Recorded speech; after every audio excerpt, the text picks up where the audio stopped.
Habang ang iba ay nagsisisigaw dyan sa Liwasang Bonifacio, habang iba ay sinisiraan ng administrasyon na ito, habang ang iba ay binubura ang mga Marcoses, habang ang iba ay kung ano-ano pong pinapakalat na fake news against this administration, si PBBM, chillax.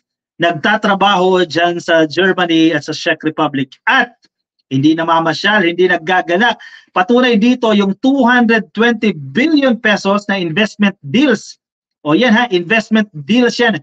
220 billion pesos ang iuuwi ng ating presidente mula po sa kanyang pagbisita dyan sa Germany, no, at sa Czech Republic. O yan, may mga napapahiya tuloy na naman dito, mga namamasyal lang, yan, laki pala ng investment deals na iuuwi sa Pilipinas ni Pangulong Bongbong Marcos. Ayan, tama na kasi.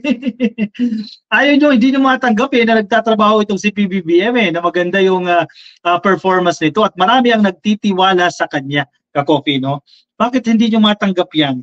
Anyway, sige, i-share ko itong balita sa inyo, Ka-Coffee, patungkol po sa mga investments na nakuha ng ating presidente. Yung iba dyan, pledges pero dyan nagsisimula sa pledges yan. Nasa balitang ito, Ka-Coffee, ng Presidential Communications Office, PBBM secures $4 billion investment deals in his 3-day working visit dyan po sa Germany. Kasi kine-question nila, gastos na naman ng gasolina ng eroplano ng presidente, sayang na naman daw yung gasolina. Ayan, Ka-Coffee, billion-billion yan para sa Pilipinas. Maraming trabaho ang malilikha nitong pagbisita ng ating presidente dyan sa Berlin. At least $4 billion or 220 billion pesos worth of investment deals were secured by President Ferdinand Marcos Jr. from 8 different types of agreements during his 3-day working visit dyan po sa Germany. Ilan pa lang yan ha? 8 different types of agreements lang yan. O sige, abroad ulit, pahinga ulit, abroad ulit. Billion-billion na naman ang papasok sa Pilipinas. Ayaw nila yan, mga bitter dyan. Siyempre, hindi nila paniniwalaan yan kasi ayaw nila na may mas magaling pa sa kanila. Maraming nagtitiwala na ngayon. Tapos gusto nyo sirain yung gobyerno. Maraming mga foreign investors nagtitiwala sa Pilipinas ngayon dahil sa pagbabago. Seryoso kasi ang administrasyon na ito. Baguhin yung mga polisiya, yung mga restrictions, yung pagbibigay ng mga incentives sa mga foreign investors na pasok kayo ng Pilipinas, magtatayo kayo ng manufacturing center, dalhin nyo dito sa Pilipinas. Diba? Ganyan ginagawa ng presidente natin, inaalok ang Pilipinas, inaalok ang ating mga services. Diba? Kasi magandang talent ang mga Pilipino, magagaling mag-English, masisipag, mga hardworking, Ka-Coffee, ang mga Pilipinong manggagawa. Oh, we have the asset Asset ito, itong characteristics na ito ng Pilipino, asset yan para sa mga investors. So, pasok kayo dito ng Pilipinas. Of the 8 agreements, 3 are letters of intent, LOI po yan from different German companies, 2 memoranda of agreement and 3 memoranda of understanding. Sabihin nila, dyan naman yan hindi naman nare-realize yan saan ka gusto mo magsimula? Pasok agad ng pera, walang pag-uusap, walang agreement. Hindi ganun. Nagsisimula sa intent ang mga bagay, no? The first LOI is intended to develop a partner hospital to become a training center to support the training needs of other lower tier hospitals, while the second is for the development of innovation think tank, ITT Hub, and spoke model to address the strategic target of and an inclusive innovation ecosystem in the Philippines. Maganda ang healthcare sa Germany, no? Lalo na dyan sa Vienna, sa Austria, napakaganda ng healthcare system nila dyan. And Germany as a whole, no, maganda ang health services na pinagkakaloob nila sa mga residente nila. Kung ikaw ay taga Germany, ikaw taga Vienna, no, mga nearby countries o cities dyan, mapatunay dyan yung magagandang practices nila when it comes to health services.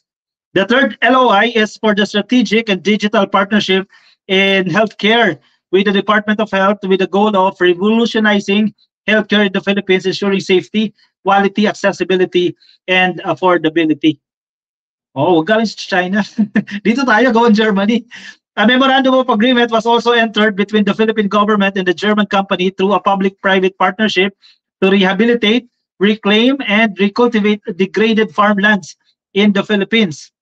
Ang pangalawa po, ang MOA aims to expand potentially collaborations in the mobility solutions, software services, and manufacturing. factory automation, logistic services, energy, security and safety systems for buildings, consumer appliances, and healthcare. So marami-rami ito ka-coffee, marami-raming Pilipino ang magkakaroon ng trabaho. Let's say, hindi lahat yan ma-realize, no? Hindi lahat yan ma-actualize. Kasi ganyan naman talaga eh. Halimbawa, 220 billion pesos itong investment pledges na yan. Hindi man 100% yan. Kahit sabihin lang natin 50% lang yan ang ma-actualize. That's 110 billion pesos sa maraming Pilipino ka-coffee ang magkakaroon ng trabaho dahil sa mga agreements na ito at sa mga investment na ito na nakuha ng ating presidente mula sa ibang bansa. Anong say ninyo dyan ka-coffee? Sige, comment ang inyong opinion, reaction dyan sa ating comment section. Mabasa ng ating mga ka-coffee. Divina Balmores, wala na yan si Digong ha? Ay neutral na daw yan. Grace De Leon, German word, Guten Abend ka-coffee. O yan, na magandang gabi, ibig sabihin ba yan? Guten Abend. Samson Vlog, sabi ni Dan Ida, no? Samson Vlog, kasing sama ng ugali mo, yang mukha mo, manang-mana kay Duterte. Bakit ano ba sinabi ni Samson? Hindi natin nabasa. Alright, thank you, lovely Loretta ha. Congratulations, ka-coffee. Mahigit 2,000 ang nasa live mo. Oo nga eh, grabe. Dami nating viewers ngayong araw na to ha. 200,000. Oh, thank you sa inyong lahat ka-coffee dyan. May isa pa tayong topic ha. Maraming salamat po sa 2,000 viewers ha. Thank you everyone. Hatid natin ang balita ka-coffee. Actually, commitment ko naman ito ka-coffee sa inyo, no? Susuportahan natin ang administrasyon. Pag-usapan natin, bigyan natin ng highlight itong mga nagagawa ng administrasyon. Kasi yung iba dyan, binibigyan ng highlight ang pagsira sa administrasyon. Hindi pwede yun. Dahil maraming dependent sa gobyerno eh. Ibagsak mo ang gobyerno, maraming Pilipino ang babagsak. Kaya nga, suportahan natin ang presidente para pag nagsucceed ang gobyerno, marami din ang magsasucceed sa atin. Mahusay naman ginagawa. Si Digong na mismo ang nagsabi, wala pang masamang malaki, no? Yun yung term niya. Wala pang gaanong kalaking o malaking problema na ginagawa si PBBM. Si Digong mismo nagsabi yan. Last month lang ba yan? 2 weeks ago lang yan, yun ang sinasabi. And then ngayon, ito na naman, binago na naman yung mga pinagsasasabi niya dyan. Thank you so much, Asipa, great ka-coffee. Thank you, Ma'am Feli de la Cruz. Kay Jun Mar Hapalia, PBBM Romualdez kami, mga Ilocanos. Happy viewing po sa inyo. Third League Deming, sa maitim na balak, pabagsakin si PBBM, bumalik tuloy kay Kibuloy. Yan, sila ngayon ang mananagot ka-coffee. Edgar Edeher, bahala, pasok, DPS ha, Digong Balahura, supporters. Anyway, bagong pangalan na. Anyway, nasa Facebook, happy viewing po sa inyo ka-coffee. Christian Guillermo, kay Daniel, shoutout po sa inyo kay Danny Gascon. Connie Liebres, happy viewing po sa inyo. Wawi Rivera, happy viewing po. Yung nasa Facebook po at di pa naka-follow sa ating Facebook page. So yun na lang po, click lang po na follow or like sa Facebook. At kung nasa YouTube po kayo, ay click lang ka-coffee ang subscribe. Konti na lang kape natin. Yung wala ng kape dyan, kuha, timpla kayo dyan. Last topic natin ngayon, ka-coffee. Sige.